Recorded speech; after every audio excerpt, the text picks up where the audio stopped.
Sebagaimana yang telah diketahui, Zionis Yahudi sangat berambisi untuk mendapatkan tanah Khaybar yang dulu pernah menjadi perkampungan nenek moyang mereka.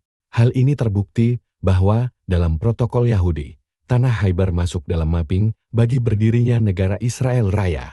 Hingga saat ini, berbagai rongrongan yang mereka lancarkan sudah sampai pada batas memecah belah kesatuan umat Islam, khususnya negara-negara Arab.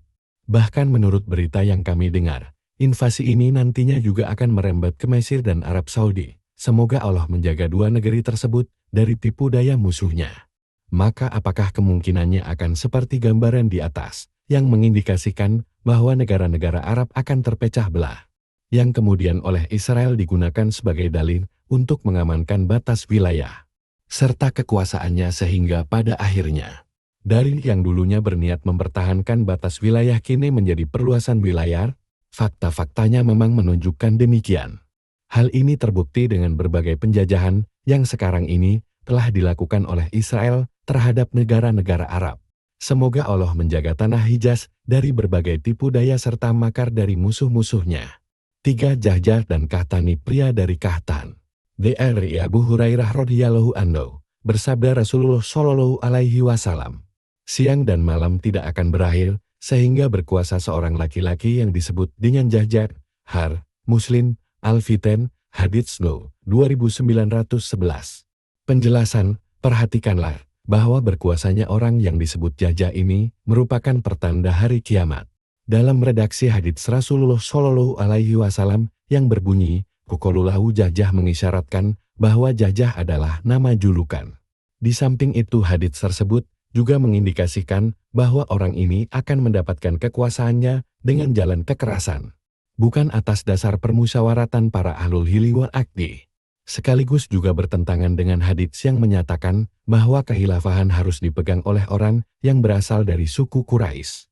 Dari Abu Hurairah radhiyallahu anhu, Rasulullah Shallallahu alaihi wasallam bersabda, hari kiamat tidak akan terjadi sebelum muncul seorang laki-laki dari Qahtan yang mengendalikan manusia dengan tongkatnya.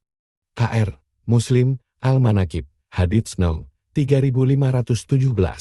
Penjelasan, redaksi Yasfikun Nas bi Asau merupakan bentuk majas bagi seseorang yang mempunyai kekuasaan, yang mana dalam pertanda ini, Nabi Shallallahu alaihi wasallam menyerupakan orang Qahtani dengan penggembala. Beliau juga menyerupakan orang ini dengan kebiasaan seorang pengembala yang menggiring ternaknya cukup dengan menggunakan aba-aba tongkat yang dipegangnya. Dalam hal ini, titik persamaannya adalah bagaimana tindakan seorang pengembala dalam menguasai binatang ternaknya. Ada sisi persamaan lain yang juga tidak kalah kuatnya dalam mengartikan redaksi ini, yaitu kuatnya cengkeraman kekuasaan dirinya atas manusia. Dan mereka pun tunduk patuh kepadanya, sedangkan makna memberi aba-aba dengan tongkat berarti betapa sewenang-wenang dan kerasnya tekanan yang dilakukan orang itu kepada orang-orang yang berada di sekelilingnya, ataupun untuk menunjukkan kebengisan serta kelaliman yang melampaui batas dari orang ini.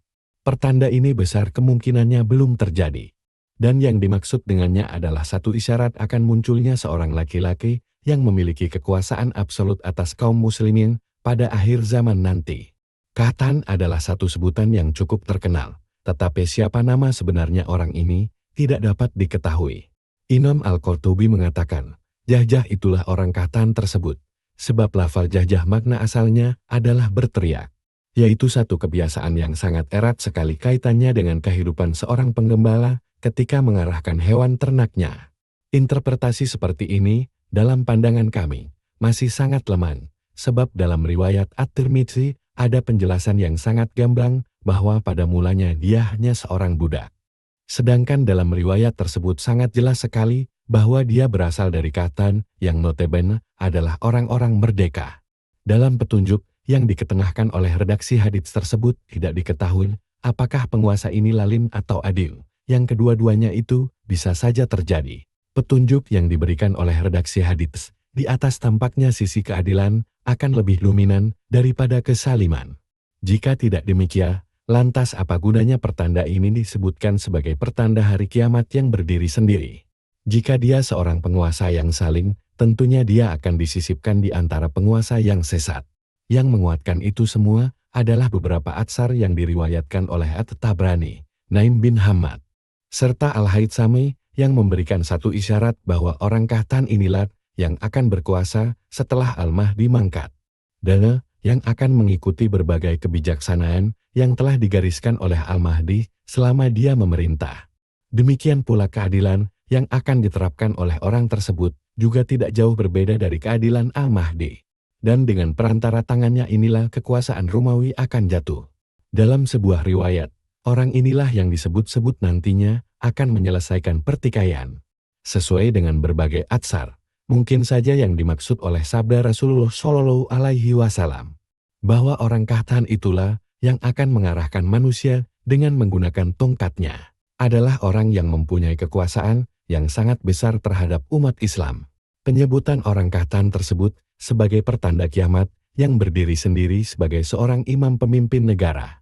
Di samping imam-imam lain yang mempunyai kekuasaan atas umat juga memperkuat pendapat ini. Sebab disebutnya orang dari Kahtan itu dalam hadits dengan sendirinya merupakan isyarat kuat terkait kekuasaannya terhadap umat Islam. Kebanyakan berbagai atsar yang meriwayatkan tema yang sama dengan pertanda ini lebih memberikan isyarat bahwa dia akan menjadi penguasa yang bertindak adil. Apabila kesimpulan ini sudah kita terima, maka dapat diprediksikan bahwa munculnya penguasa dari Kahtan ini pada periode Isa alaihi salam. Mungkin saja ada sebagian pihak yang mempermasalahkan kesimpulan ini dengan mengatakan, bagaimana mungkin orang dari Kahtan ini dapat memerintahkan manusia hanya dengan tongkatnya di zaman Isa alaihi salam. Padahal pada zaman itu, Isa alaihi salam yang memegang semua kendali. Pertanyaan ini dapat dijawab. Sama sekali tidak ada halangan jika orang dari Kahtan inilah yang menjadi wakil Isa alaihi salam.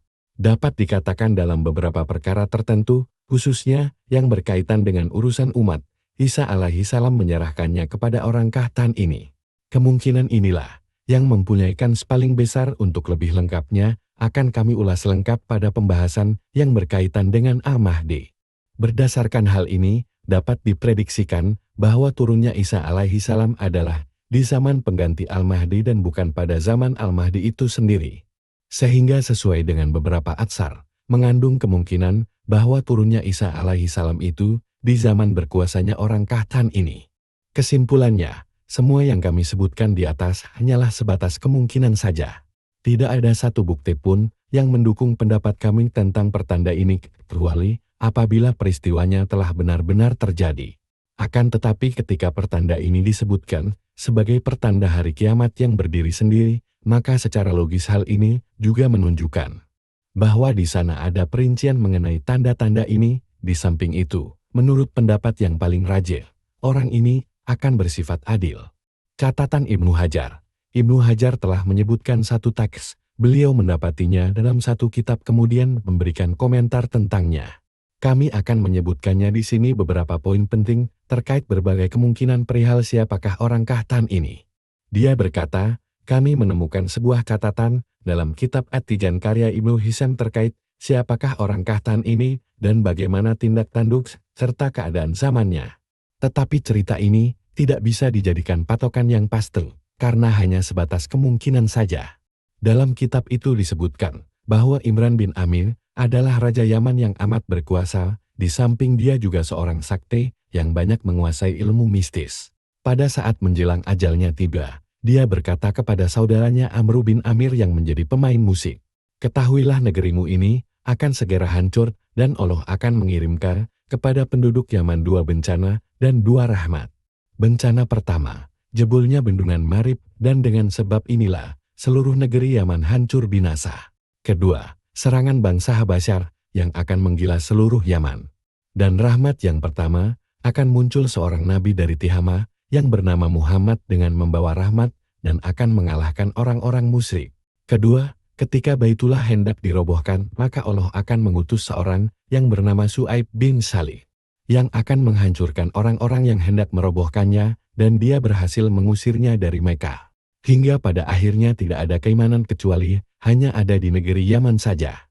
Dalam hal ini, telah kami jelaskan di muka, pada bab haji, bahwa Baitullah tetap menjadi tujuan haji setelah kemunculan Ya'juj dan Ma'juj. Sebelumnya kami juga telah mengkompromikan antara hadits haji ini dengan hadits yang redaksinya berbunyi, La takum as-sa'ar hatta la yuhaju al-bait wa anu al-kabata yahrubuha zuwai syuai kata ini minal habasya. Hari kiamat tidak akan datang sebelum al-bait tidak lagi dikunjungi oleh orang-orang yang melaksanakan haji. Dan hari kiamat juga tidak akan terjadi sebelum Ka'bah dirobohkan oleh orang yang mempunyai dua betis yang kecil dari negeri Habasya. Berdasarkan hal ini, apabila nanti orang-orang Habasyi benar-benar telah merobohkan Ka'bah, maka muncullah orang Kahtan ini dan menghancurkan mereka. Sedangkan orang-orang mukmin akan kembali mengunjungi Baitullah guna melaksanakan haji pada zaman Isa alaihi salam. Setelah munculnya Yajuj dan Majuj serta kebinasaan mereka, kemudian muncullah angin yang mencabut ruh orang-orang yang beriman. Dimulai dari orang-orang yang masih tersisa di sekeliling Isa alaihi salam dan yang terakhir penduduk Yaman setelah semuanya mati. Kejadian ini dapat untuk menafsirkan sabda Nabi Shallallahu alaihi wasallam yang berbunyi, Al-iman Yaman iman akan berakhir di Yaman. Maksudnya, keimanan penduduk Yaman masih tetap terjaga setelah semua orang yang beriman mati dari muka bumi. Imam Muslim mengeluarkan hadis orang Kahtan ini setelah haditsnya mengisahkan runtuhnya Ka'bah oleh orang yang berbetis kecil. Paling tidak urutan seperti ini merupakan petunjuk adanya keterkaitan dua hadits tersebut, Fathul Bari. 4. Banyaknya wanita dan sedikit pria. Dari Abu Musa al-Asy'ari radhiyallahu anhu, Rasulullah Shallallahu alaihi wasallam bersabda, benar-benar akan datang pada manusia suatu zaman di mana seorang laki-laki berkeliling dengan harta emas yang akan disedekahkan. Namun dia tidak menemukan seorang pun yang mau menerimanya. Dan akan disaksikan seorang pria akan diikuti oleh 40 wanita guna mendapatkan perlindungannya. Hal ini disebabkan oleh banyaknya wanita dan sedikitnya pria. Khairul al-Bukhari, Az-Zakar, hadits No. 1414. Dalam riwayat yang lain disebutkan redaksi sebagai berikut.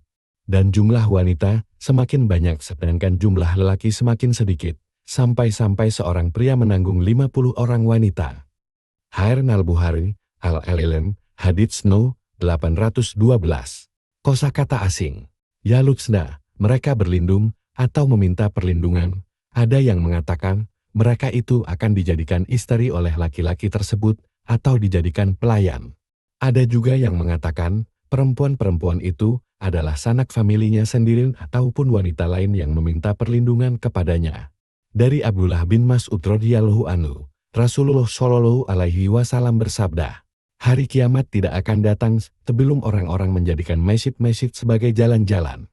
Sehingga seorang laki-laki hanya mengucap salam untuk orang yang dia kenal saja, sehingga seorang wanita ikut campur mengurusi perniagaan suaminya. Sehingga kuda dan maharnya wanita menjadi sangat mahal dan kemudian keduanya menjadi sangat murah hingga hari kiamat benar-benar tiba. H.R. Mal-Hakim, Al-Fitan, hadits No. 8389 dan 8598, beliau berkata, hadits ini sahih zatnya. Hanya saja Al-Bukhari Muslim tidak meriwayatkan hadits tersebut dalam kitab mereka. Penjelasan, pertanda hari kiamat sebagaimana yang dirincikan dalam hadits di atas sama sekali belum terjadi. Dalam hadits tersebut ada isyarat yang sangat jelas bahwa jumlah kaum wanita akan semakin bertambah banyak jika dibandingkan dengan jumlah laki-laki, yang dalam satu riwayat dinyatakan 1:50. Dan makna serombongan wanita yang minta perlindungan kepada seorang lelaki sebagaimana yang diterangkan sebelum ini. Maka para wanita ini akan tunduk kepada seorang laki-laki untuk mendapatkan segala kebutuhannya. Mereka akan berkumpul laksana sebuah suku yang hidup bergerombol dan di sana hanya ada seorang laki-laki. Dengan cara seperti inilah, kebutuhan para wanita tersebut dapat terpenuhi. Kemungkinan yang paling besar penyebab menurunnya jumlah laki-laki ini disebabkan banyaknya fitnah dan peperangan. Yang sudah barang tentu sebagian besar korbannya laki-laki dan bukan wanita. Imam An-Nawawi mengatakan, adapun penyebab sedikitnya jumlah laki-laki dan banyaknya wanita adalah peperangan dan pembantaian yang terjadi di akhir zaman, serta silih bergantinya prahara yang terjadi di dalamnya. Muslim Bishar An-Nawawi. Kesimpulan ini diperkuat oleh satu atsar yang diriwayatkan oleh Ibnu Hajar dari Ali bin Ma'bad dalam kitab Tada'ahwa al-Masiyah, terkait hadits yang diriwayatkan oleh Huzaifah. Apabila fitnah telah menjadi fenomena umum maka Allah akan memberikan keistimewaan kepada para kekasihnya. Sampai-sampai seorang laki-laki akan diikuti oleh 50 orang perempuan. Mereka itu memanggil seraya meminta belas kasihan, "Ya Abdullah, berilah perlindungan kepada diriku, ya Abdullah, tampunglah aku." Fathul Bari. Beberapa hadits tentang fitnah dan peperangan menguatkan pendapat ini, di dalamnya menunjukkan adanya kemusnahan besar-besaran yang menimpa kaum lelaki. Secara khusus di antara hadits tersebut ada hadits yang mengisahkan terjadinya prahara keringnya sungai Gufrat, yang di dasar sungai tersebut ada bukit emas. Sebagaimana yang telah diketahui, prahara ini menelan korban, dari setiap 9 orang yang terbunuh 7 orang, dalam satu riwayat, dari setiap 10 orang yang terbunuh 9 orang. Demikian pula dengan Malhamah Al-Kubra yang pasti akan menelan banyak korban, yang sebagian besar kaum lelaki.